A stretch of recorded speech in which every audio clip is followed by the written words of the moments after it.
Hello students, good morning. आप सभी का स्वागत है मेरे इस चैनल पे और इस चैनल को जरूर सब्सक्राइब करें।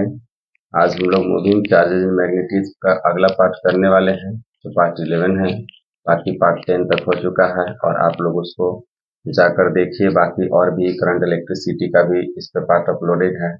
अगर फर्स्ट ईयर के बच्चे हैं आपके घर में तो उनको भी बोलिए कि इस चैनल को सब्सक्राइब करें और वीडियो को देखें। काफी अच्छा से ढंग से और इजी वे में पढ़ाया जा रहा है। तो चलिए अब बिना ज़्यादा बात किए आज क्लास को शुरू करते हैं।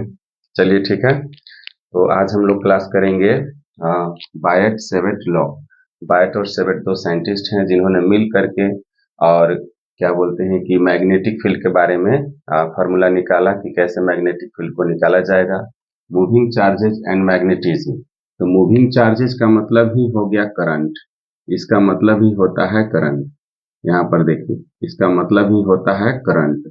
तो करंट कैरिंग वायर जो होता है, जैसे हम लोग यहाँ पर एक वायर बना लेते हैं इस प्रकार से, इस तरह से, और इसको मान लीजिए कि इधर से कोई है ना, देखिए कितना अच्छा फिगर बना दिए हैं। इधर से कोई इसको सोर्स दे दिया गया है इस प्रकार से, ऐसे प्लस माइनस, और आपको मन है तो इसमें एक स्विच भी लगा दीजिए इस प्रकार से। काफी अच्छा है, एग्जाम के लिए काफी इम्पोर्टेंट है और आता भी है। तो ये हो गया हमारा कोई सोर्स ऑफ करंट हो गया और ये हमारा की हो गया। जब हम इसको ऐसे बंद कर देंगे तो करंट यहाँ से ऐसे आई इंटर करेगा और यहाँ से आई करंट ऐसे निकलेगा, फिर वापस आ जाएगा। तो हम लोग क्या करते हैं कि यहाँ पर एक छोटा सा करंट एलिमेंट ले लेते हैं। छोटा सा करंट एलिमेंट का मतलब इसमें पूरा करंट पास हो रहा है, तो एक स्मॉल करंट एलिमेंट लेते हैं और इसके लिए ऐसे 90 डिग्री पर भी हम लोग रख सकते हैं। तो देखिए 90 डिग्री पर भी ऐसे रखा जा सकता है। यहाँ पर इस करंट एलिमेंट के साथ ये जो करंट एलिमेंट बनेगा यहाँ पर देखिए इस प्रकार से, जिसको हम लोग लिखेंगे आई डी एल लिखेंगे। ठीक है, ये करंट एलिमेंट आईडीएल रहेगा। यहाँ पे कहीं पर भी आप ले सकते हैं करंट एलिमेंट आईडीएल। तो ये 90 डिग्री पर भी हम कोई पॉइंट कंसीडर कर सकते हैं। लेकिन अगर 90 डिग्री पे करेंगे तो 30 डिग्री वाला का क्या होगा, फिर उसके लिए बनाएंगे। इसलिए हम लोग एक जनरल एंगल पे ऐसे इस प्रकार से, ऐसे कुछ एंगल पे, ऐसे मान लीजिए कुछ एंगल थीटा पे, कुछ डिस्टेंस आर पे एक पॉइंट हम लोग कंसीडर करते हैं, एक पॉइंट पी मान लेते हैं। और इस जगह पर हमें पता करना है कि मैग्नेटिक फील्ड कितना होगा। क्यों? क्योंकि आपको पहले भी बताया गया है कि ऐसे अगर कोई करंट से वायर पास हो रहा है, कोई वायर से करंट पास हो रहा है, तो ये करंट ऐसे जाएगा तो इसका मैग्नेटिक फील्ड हम लोग इस तरह से निकालते हैं। ठीक है, ये मैग्नेटिक फील्ड का डायरेक्शन हो जाएगा। यहाँ पे अंदर जा रहा है मैग्नेटिक फील्ड, तो अंदर को क्रॉस से निकाल रिप्रेजेंट करेंगे हम लोग। अंदर जाता हुआ मैग्नेटिक फील्ड को क्रॉस से और बाहर आता हुआ मैग्नेटिक फील्ड को डॉट से इंडिकेट करेंगे इस प्रकार से। मतलब यहाँ से, इस बोर्ड से, यहाँ से मैग्नेटिक फील्ड बाहर निकल रहा है और यहाँ अंदर जा रहा है। तो मतलब ये वाला पॉइंट नॉर्थ पोल के जैसा बिहेव करेगा और ये वाला पॉइंट साउथ पोल के जैसा बिहेव करेगा। क्लियर है यहाँ तक? देख लीजिए। ठीक है, चलिए इसलिए इसको हम लोग हटा देते हैं या छोड़ भी देते हैं, आप देखिए इसको ध्यान से। तो हम लोग क्या करेंगे, यहाँ पर मैग्नेटिक फील्ड निकालेंगे। तो इसके लिए हम लोग ये हैंड रूल को यूज करेंगे इस प्रकार से। देखिए करंट इस डायरेक्शन में है और ये आर का डायरेक्शन रहेगा। ये जो मेरा है ना, ये पूरा पोर्शन ये वाला आर के डायरेक्शन में रहेगा। और इसको जिस पॉइंट पर हमको पता करना है वहां ले जा करके अब आपको बेंड कर देना है। तो जैसे देखिए इसको ले जा करके बेंड करेंगे तो अंदर जाता हुआ दिखा रहा है। इसका मतलब यहाँ पर मैग्नेटिक फील्ड जो है, इस जगह पर magnetic field cross magnetic field आ जाएगा। ये क्रॉस वाला मैग्नेटिक फील्ड आ जाएगा। समझ गए? तो क्रॉस मैग्नेटिक फील्ड आ जाएगा और इसको हम लोग लिखेंगे। देखिए स्मॉल एलिमेंट लिए हैं, आईडीएल छोटा सा एलिमेंट लिए हैं, तो यहाँ पर मैग्नेटिक फील्ड भी कैसा बनेगा, छोटा वाला मैग्नेटिक फील्ड बनेगा, स्मॉल मैग्नेटिक फील्ड बनेगा इस प्रकार। ठीक है, तो चलिए इसके बारे में इन्होंने क्या बताया। इन्होंने बताया कि the small magnetic field produced due to small current element ideal is, अब देखिए पहला पॉइंट, डायरेक्टली प्रोपोर्शनल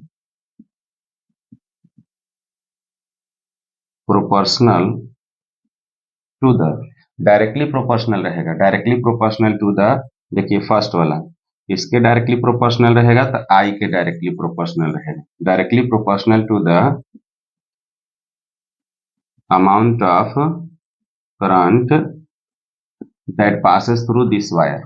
ठीक है, उतना लंबा नहीं लिख रहे हैं हम लोग। दूसरा नंबर क्या रहेगा दूसरा नंबर फिर से डायरेक्टली प्रोपोर्शनल रहेगा, तो डायरेक्टली प्रोपोर्शनल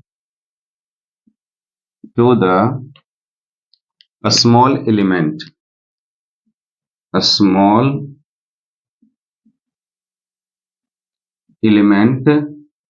डीएल, तो इसको लिखेंगे dB directly proportional to dl.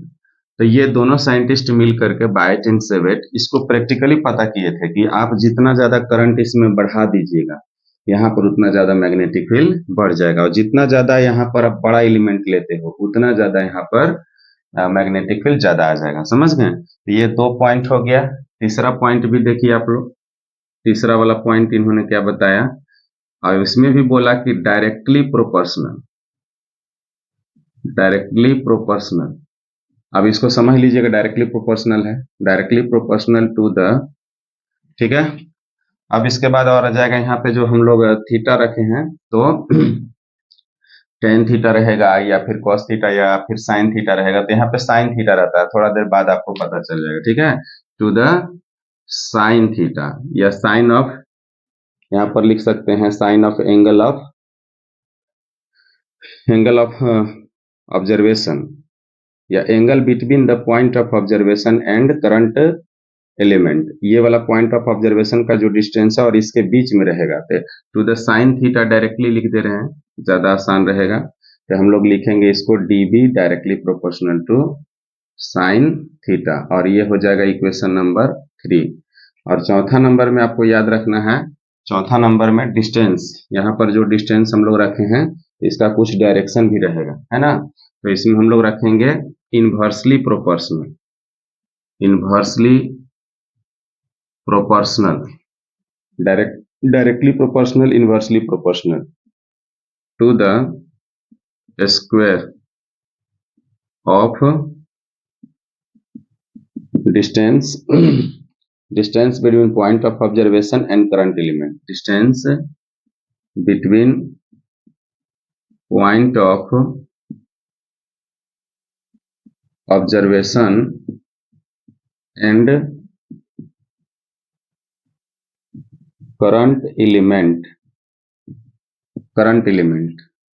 तो ये करंट एलिमेंट का जो डायरेक्शन है ये वाला, इस डायरेक्शन के और इस डायरेक्शन के बीच का क्या बोलते हैं, inversely proportional to the square of distance between point of observation and current element, मतलब इसके और इसके बीच का ये जो डिस्टेंस है उसका इनवर्सली प्रोपोर्शनल रहेगा। तो इसको हम लोग लिखेंगे डीबी, और ऐसे लिखेंगे 1/r², इक्वेशन नंबर 4। अब देखिए 4 इक्वेशन हम लोग बना दिए हैं यहाँ पे, और चारों इक्वेशन को आपस में कंबाइन करेंगे, तो इसको हमको इरेज करना पड़ेगा। आप अच्छा से देख लीजिए इसको, ठीक है। इधर वाला देख लीजिए आप लोग, यही फिगर आपको एग्जाम में बनाना है, और एग्जाम में जब भी आएगा तो आपको ये बायट सेवेट लॉ 3 मार्क्स में आएगा। सिर्फ अगर बायट सेवेट लॉ आता है तो ये 3 मार्क्स में पूछा जाएगा, सिर्फ यही पूछा जाएगा तब, व्हाट इज बायट सेवेट लॉ, तो 3 मार्क्स में आपसे पूछा जाएगा। और ये पूरा यहाँ से लेकर के यहाँ तक, फिर यहाँ तक अभी और लिखना है, तब जा करके आपको 3 मार्क्स मिलेंगे। ठीक है, तो चलिए देखिए उसको बता रहे हैं कैसे लिखेंगे। यहाँ से इसको मिटा दे रहे हैं।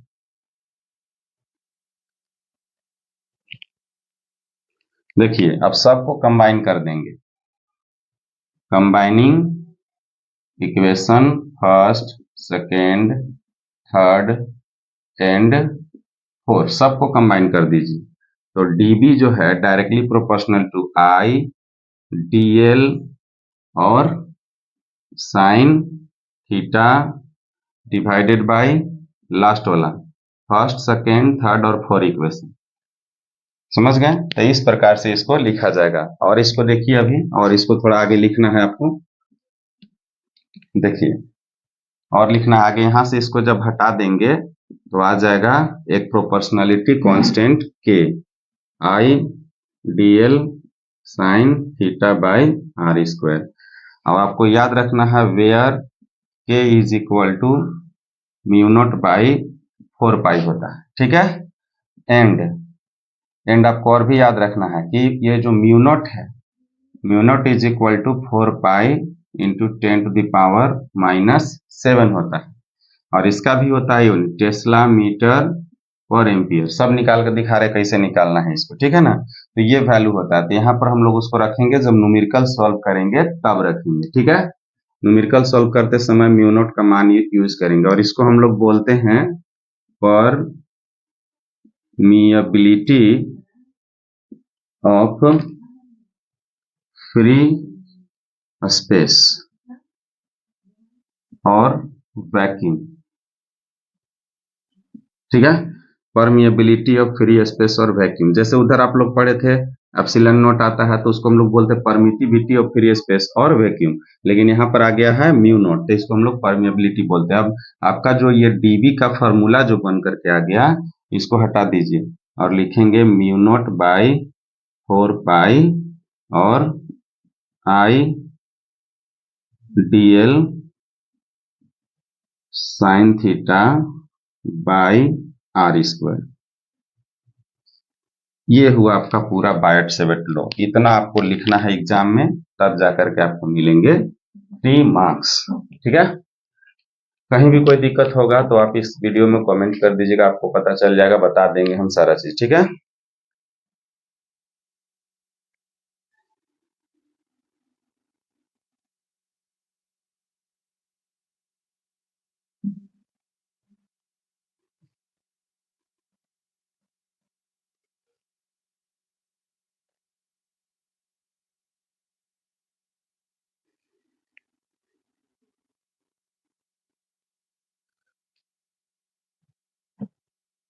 तो ये हो गया आपका बायट-सेविट लॉ। उधर नहीं दिख रहा था, थोड़ा कैमरा टेढ़ा हो गया था, तो देख लीजिए और इसको नोट्स भी कर लीजिएगा, ठीक है।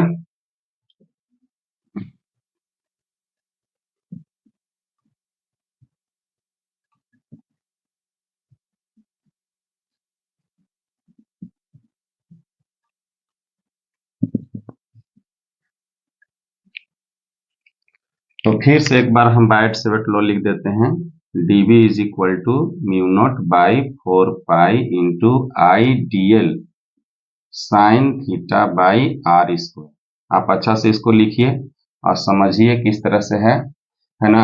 आपको याद रखना है कि इससे जो करंट पास होगा वो करंट आई है, और छोटा सा स्मॉल एलिमेंट हम लोग यहाँ पे रखेंगे, यही हो जाएगा हमारा डीएल, और इससे कुछ डिस्टेंस पर हमारा आ जाएगा मैग्नेटिक फील्ड डीबी, ठीक है। तो देखिए I D l sine theta, और फिर यहाँ पर हो जाएगा आपका आर।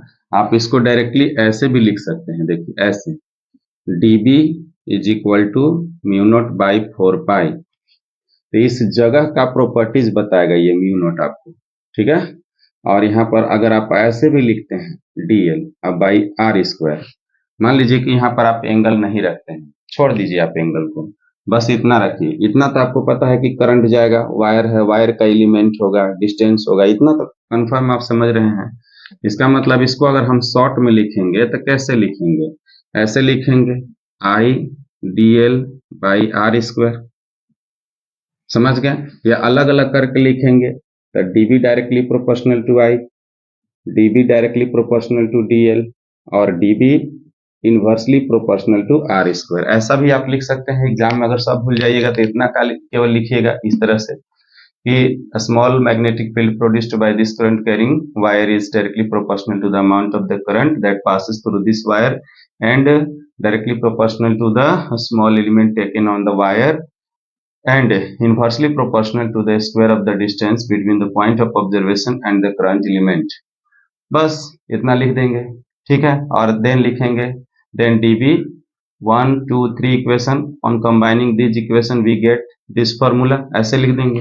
और देखिए यहाँ से डायरेक्टली प्रोपोर्शनल में इसको लिख लेंगे। अब आपको हम बता रहे हैं कि जैसे ये मैग्नेटिक फील्ड है, स्केलर है, ये वेक्टर है, इसका डायरेक्शन होगा, इसका डायरेक्शन होगा, तो इसका डायरेक्शन कौन बताएगा? इसका डायरेक्शन बताने के लिए हम लोग इसको ऐसे लिखेंगे। देखिए ऐसे लिखा जाएगा, mu naught by 4 pi into I D L by और आर स्क्वायर है। तो ये आर हमको मैग्नेटिक फील्ड के जगह तक पहुंचा रहा है, इसलिए हम लोग इसका यूनिट वेक्टर लेंगे। और आपको पता है कि यूनिट वेक्टर जो होता है, अभी जो बच्चे वेक्टर के बारे में नहीं जानते हैं, अभी जस्ट हमारा क्लास वेक्टर का चल रहा है, अभी 2 क्लास उसका हुआ है, तो आप लोग उस क्लास को देखिए, है ना। और फिर आपसे रिक्वेस्ट है कि चैनल को जरूर सब्सक्राइब कीजिए और उसको देखिए। आपको वहां पर वेक्टर काफी डिटेल्स में पढ़ाया जा रहा है ना। Unit vector, equal vector, all types of vector वहां पे पढ़ाया जा रहा है, ठीक है। तो आप उसको जरूर देखिए। तो यूनिट वेक्टर्स यहाँ पर है, और यूनिट वेक्टर क्या करता है? गिव्स द डायरेक्शन, आपको ये डायरेक्शन बताने का काम करेगा। तो आप यहीं से देख लीजिए कि यहाँ पर मैग्नेटिक फील्ड का डायरेक्शन हमको पता करना है, तो उसके लिए हम लोग आर कैप लगा दिए, ठीक है। और आर कैप जो होता है, आर कैप है ना, ये आपका r cap r vector divided by r vector का मोड के बराबर होता है, जिसको हम लोग लिखते हैं आर वेक्टर बाई आर, ऐसे लिखते हैं हम लोग, ठीक है। तो ये हो जाएगा और इसको हम लोग यहाँ पर इंक्लूड कर देंगे। अब ध्यान से देखिए, ये भी वेक्टर, ये भी वेक्टर, तो दो वेक्टर का रिजल्ट यहाँ पर हमको क्या आ गया? वेक्टर आ गया। तो इसमें हम क्या करेंगे? इसमें हम लोग लगा देंगे, देखिए आप लोग, म्यू नॉट बाई 4 पाई और आई और डीएल, डीएल और यहाँ पे लग जाएगा क्रॉस और r cap by are square. देखिए समझ में आ रहा है? तो यहाँ पे दो वेक्टर का अगर मल्टीपल होता है और रिजल्ट भी वेक्टर आता है, तो क्या लगता है? Cross product. अब आप समझ गए होंगे यहाँ पर कि क्रॉस प्रोडक्ट लग गया, समझ रहे हैं ना, यहाँ पे लग गया, तो इसका मतलब क्रॉस प्रोडक्ट में क्या आता है? जैसे हम लोग पढ़े हैं, A cross B equal to A B sine theta n cap. और फिर से यहाँ पर देखिए, एन कैप फिर से क्या है? यूनिट वेक्टर है, इसीलिए यहाँ पर आपको बोल रहे हैं कि यहाँ पर हमारा क्या आता है? साइन थीटा आ जाता है, समझ गए। और ये मैग्नीट्यूड के रूप में लिखा हुआ है, यहाँ पे साइन थीटा आ जाएगा। तो ये इस प्रकार से बायट सेवेट लॉ का ही एक फॉर्मेट है। अगर आप इसको हटा दीजिएगा तो यहाँ पे आर आ जाएगा, और यहाँ पर क्या हो जाएगा? R q. लिख करके ही दिखा दे रहे आपको, देखिए, mu not by 4 pi I D l और क्रॉस हो जाएगा कितना इसके जगह पर? अब हो जाएगा आर, और नीचे क्या हो जाएगा? देखिए आर, इसके जगह पे आर आ जाएगा, लेकिन नीचे भी तो एक आर आएगा, और पहले से आर स्क्वायर था, तो कितना हो जाएगा? आर क्यू हो जाएगा। समझे? काफी इजी है। थोड़ा सा अब आपको इसके बारे में इसका यूनिट और डायमेंशन वगैरह आपको काफी इंपॉर्टेंट रहता है, तो उसके बारे में भी सिखा दे रहे हैं, इसको देख लीजिए आप, ठीक है। अच्छा से नोट कर लीजिए और बार बार 2 बार 3 बार लिखिए। अगर एक बार में समझ में नहीं आता है तो वीडियो को दोबारा देखिए, तो आपको काफी समझ में आएगा, बहुत ईजी है। तो देखिए ये सारा बना दिए हम यहाँ पे। अब देखिए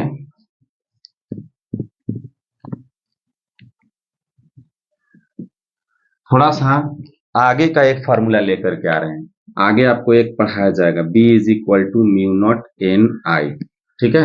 और इसको हम लोग लिखते हैं mu not n by L into I, ये फार्मूला होता है। तो यहाँ से अगर हम इसको निकाल देते हैं तो B इंटू एल, और एन का नहीं रहेगा, नंबर ऑफ टर्न्स होता है, नीचे हो जाएगा आई, ठीक है। अब यहाँ से देखिए आप लोग, इसका होता है टेस्ला, इसका होता है मीटर, और इसका होता है एम्पियर। ऊपर जाएगा तो टेस्ला मीटर पर एम्पियर, वही जो लिखे थे अभी, 4 pi into 10⁻⁻7 Tesla metre per ampere. समझ गए? इस प्रकार से ये इसका यूनिट है, काफी फेमस यूनिट है इसका।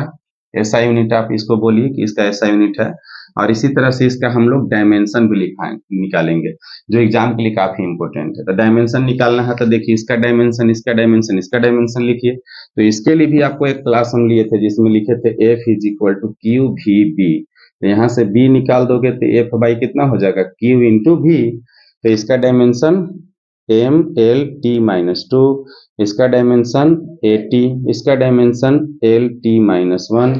एल से एल कैंसिल हो जाएगा, टी से टी कैंसिल हो जाएगा, तो देखिए क्या बच जाएगा, एम टी माइनस टू और ए माइनस वन। ठीक है, तो आप यहाँ देखिए अब इसका डायमेंशन कैसे लिखेंगे, लिखेंगे M T minus two A minus one और लेंथ का एल, अब करंट का नीचे से चला जाएगा तो माइनस वन, सबको सजा दीजिए, M L T T minus two A minus two. तो काफी इंपॉर्टेंट एग्जाम के लिए, क्या एग्जाम के लिए इंपॉर्टेंट है, ऑब्जेक्टिव में आपसे पूछा जाएगा कि वैल्यू कितना होता है म्यू नॉट का, और इसके बाद इसका यूनिट क्या होता है, tesla metre per ampere, dimension M L T minus two A minus two, पूरा डिटेल्स में निकाल के दिखाया है। इसमें आपका ये फर्स्ट ईयर में ऐसे यूनिट निकाला जाता है, डायमेंशन निकाला जाता है, तो आपको यहाँ हम इजिली डायरेक्टली बताए हैं, देख लीजिए आप, ठीक है, और इसको भी नोट कर लीजिएगा। तो चलिए इसका इधर का कहानी खत्म हुआ है ना, ये बायट-सेविट लॉ है हमारा। अब इसको हम लोग एक सवाल है जो आपके बुक में लिखा हुआ है एनसीईआरटी बुक में, उसको पहले कर लेते हैं, तब आगे हम लोग इसको बढ़ाएंगे, ठीक है। तो चलिए शुरू करते हैं क्वेश्चन। कैसे क्वेश्चन आपका एनसीईआरटी बुक में दिया हुआ है, सबसे पहले इसको हम लोग देख लेंगे एनसीईआरटी को। जैसे देखिए आपको बुक में सवाल है कि एन एलिमेंट डीएल, काफी इजी है, क्वेश्चन में ऐसे लिखा हुआ है कि an element dl is equal to, लिखा है, या delta L is equal to delta x i cap, ऐसे लिखा है बुक में, is placed at the origin and carries a large current, origin पे रखा हुआ है, और इसका देखिए फिगर भी बना हुआ है, इस तरह से देखिए, ये आपका बुक का सवाल है और इसका फिगर भी बना हुआ है, तो हम लोग इसको इसी प्रकार से यहाँ पर बना लेते हैं, ऐसे देखिए इस तरह से बना लिए, और यहाँ पर आपका ये स्मॉल करंट एलिमेंट बना हुआ है, इसमें एरो का साइन भी ऐसे दे रखा है इसमें, और इसको बोला है कि यही आपका डेल्टा एक्स है, ठीक है, और कोई पॉइंट पी है यहाँ पर, कोई पॉइंट पी, और इस पी पॉइंट पर हमको बताना है कि मैग्नेटिक फील्ड क्या होगा, और ये हो जाएगा आपका वाई एक्सिस, ये हो जाएगा आपका एक्स एक्सिस, ऐसे बना हुआ है फिगर में, और ये डिस्टेंस आपको 0.5 मीटर दे रखा है, ये वाला डिस्टेंस वाई एक्सिस में, इतना लिखा है। कैरीज अ लार्ज करंट, इसमें जो करंट पास हो रहा है वो करंट है 10 एम्पियर, लार्ज करंट पास हो रहा है, समझ गए।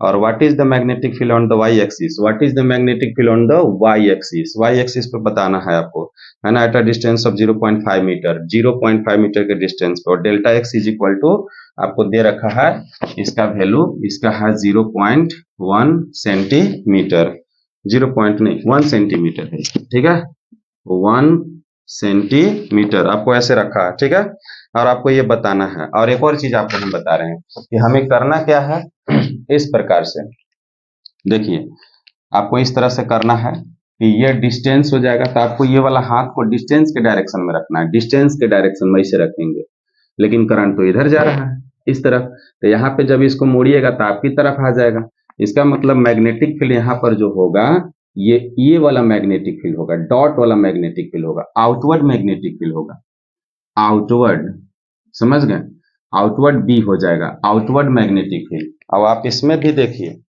आपको इस बुक में भी देखिए, दिखा रहे हैं, देखिए इस बुक में भी देखिए आपको आउटवर्ड मैग्नेटिक फील्ड है, डॉट बना हुआ है, समझ गए, ये आउटवर्ड है, तो आप समझ लीजिए जो रूल आपको हम समझा रहे हैं कि ऐसे रखेंगे डिस्टेंस वाला में, यही तो हमारा आर हो जाएगा, तो आर के डायरेक्शन में इसे हाथ रखेंगे, अपना हाथ को आर के डायरेक्शन में, करंट के डायरेक्शन में इस थंब को रखेंगे, ऐसे करंट का डायरेक्शन है, इस तरफ करंट जा रहा है, और इसको आपको मोड़ना है, अब मोड़िएगा तो आपकी तरफ आ जाएगा, ये आपको मैग्नेटिक फील्ड का डायरेक्शन मिल जाएगा। तो मैग्नेटिक फील्ड क्या होगा, यहाँ पर स्मॉल करंट एलिमेंट का बात किया है, तो क्या होता है मैग्नेटिक फील्ड, तो मैग्नेटिक फील्ड होता है आई, होता है mu not by 4 pi I dL और sine theta by are square होता है।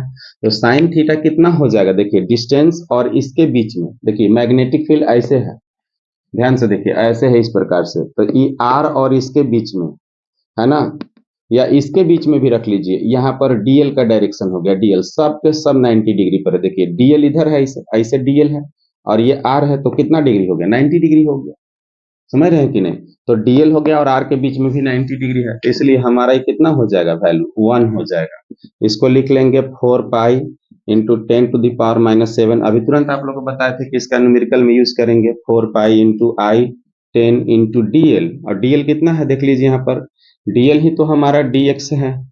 आई कैप का मतलब उधर डायरेक्शन बता रहा है, तो 1, तो 1 बाई कितना 100, क्योंकि सेंटीमीटर में है। ठीक है, साइन थीटा खत्म हो गया हमारा। चलिए सारा वैल्यू को रख दिए हम लोग, इससे ही मर जाएगा, इससे ही खत्म हो जाएगा, यहाँ से ऊपर चला जाएगा तो 10⁻⁻8। और क्या लिखेंगे इसको, Tesla. Very very small magnetic field because of the here the small current element is very very small. ये वाला बहुत ज्यादा छोटा है, इसलिए हमारा मैग्नेटिक फील्ड भी क्या रहा है, बहुत छोटा है। अब डायरेक्शन भी देखिए कैसे निकालेंगे हम लोग। डायरेक्शन अगर हमको निकालना होगा तो देखिए डीएल का डायरेक्शन किधर है, डीएल का डायरेक्शन जो है वो आई कैप में है। ठीक है, अब आर का डायरेक्शन किधर है, आर वेक्टर का डायरेक्शन देखिए किधर है, आर वेक्टर का डायरेक्शन जे कैप में है, और इधर आई कैप है। समझ रहे हैं कि नहीं, जे कैप में है। अब आपको याद है कि आई क्रॉस जे करते थे तो क्या निकल के आता था, के कैप। और के कैप किधर है, आपकी तरफ। के कैप देखिए आपकी तरफ है के कैप, इसलिए रिजल्ट भी के कैप, इसलिए आउटवर्ड। तो आप इसके रूल से भी निकालिएगा तब भी आंसर आएगा। ये वाला मेरा हैंड रूल जो आपको बता रहे हैं उसके अकॉर्डिंग भी वही आपको आंसर आने वाला है। तो ये आपका आंसर आ जाता है 10⁻⁻8 टेस्ला। ठीक है, आर हम लोग रखे हैं कि नहीं, आर नहीं रखे हैं जी, देखिए यहाँ पे आर नहीं रखे थे, है ना। देखिए इसका वैल्यू रख दिए, ठीक है, 4 पाई हो गया, आई हो गया डीएल, और डीएल का वैल्यू 1 रख दिए, लेकिन आर का नहीं रखे हैं। अब आर कितना है हमारा, आर 0.5 और इसका क्या कर देंगे, आर स्क्वायर है ना, देखिए फॉर्मूला में, तो स्क्वायर तो 5 है 25, 2.5 आ जाएगा, तो नीचे आ जाएगा 2.5। यहाँ पर एक 10 से मल्टीप्लाई कर दीजिए और 10 से एक डिवाइड कर दीजिए, 2.5 सही है ना।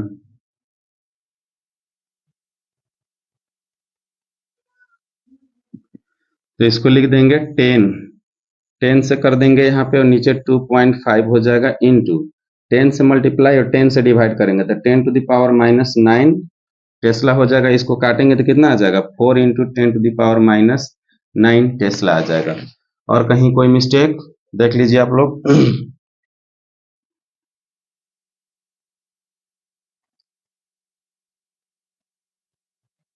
चलिए बहुत अच्छा हम लोग बनाए हैं, है ना।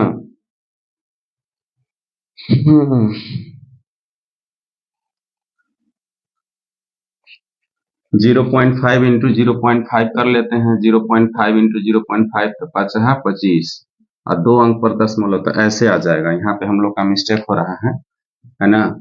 यहाँ लिखेंगे 0.25, तो यहाँ से इसको उड़ा देंगे तो ऊपर कितना हो जाएगा, ऑटोमेटिक 100 हो जाएगा। उड़ा देंगे इसको तो, है ना, ये 25, यहाँ से इसको ऐसे उड़ा देंगे तो 100 हो जाएगा। तो कितना बार में, 4 बार में, यहाँ पर हो जाएगा 8। यही आपका एनसीईआरटी में आंसर लिखा हुआ, हम लोग का कैलकुलेशन में गलत हो रहा था। तो देखिए कितना आसान सवाल है, हर एक लाइन को अच्छा से चेक कर लीजिए। एक और सवाल आपका हम लोग करेंगे, लेकिन अभी नहीं, उसका हम लोग डेरिवेशन करेंगे तब करेंगे, ठीक है। तो समझ गए आप लोग। आपका बुक का सवाल था, कोई दिक्कत होगा तो आप इसको कमेंट बॉक्स में पूछ सकते हैं, है ना। कैलकुलेशन पर थोड़ा सा मेहनत कर लीजिएगा, 2-3 बार कीजिएगा तो हो जाएगा आसानी से।